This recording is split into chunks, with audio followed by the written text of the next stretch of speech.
Fat Controller works his engines hard. But they are very proud when he calls them really useful. I'm going to the scrapyard today, Edward called to Thomas.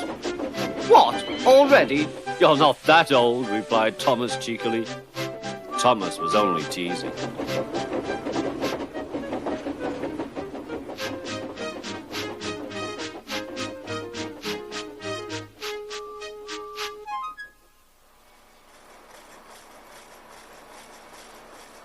The scrapyard is full of rusty old cars and machinery. They are broken into pieces, loaded into trucks, and Edward pulls them to the steelworks where they are melted down and used again. Today there was a surprise waiting for Edward in the yard. It was a traction engine.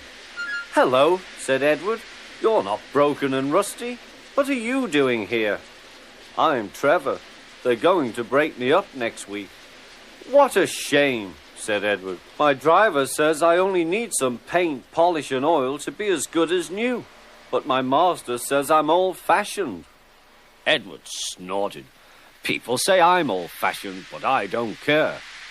The Fat Controller says I'm a useful engine."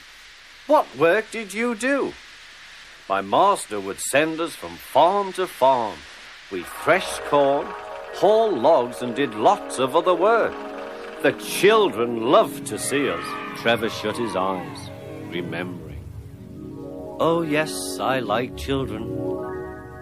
Edward set off for the station. "Broken up, what a shame. Broken up, what a shame. I must help Trevor, I must." He thought of all his friends who liked engines, but strangely none of them would have room for a traction engine at home. It's a shame, he hissed. Then, beep, beep! Why didn't I think of him before? There, on the platform, was the very person. "Hello, Edward. You look upset. What's the matter, Charlie?" he asked the driver. "There's a traction engine in the scrapyard, Vicar. He'll be broken up next week. Jem Cole says he never drove a better engine." "Do save him, sir. He saws wood and gives children rides." "We'll see," replied the vicar. Jem Cole came on Saturday.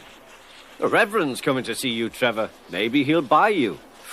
"Do you think he will?" asked Trevor hopefully. "He will when I've lit your fire and cleaned you up." The vicar and his two boys arrived that evening. Trevor hadn't felt so happy for months. He chuffered about the yard. "Show your paces, Trevor," said the vicar.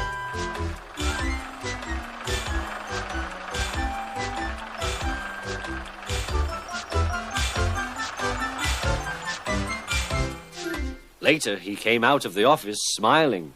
"I've got him cheap, Jem, cheap." "Do you hear that, Trevor?" cried Jem. "The Reverend saved you and you live at the vicarage now." "Peep, peep," whistled Trevor. Now Trevor's home is in the vicarage orchard, and he sees Edward every day.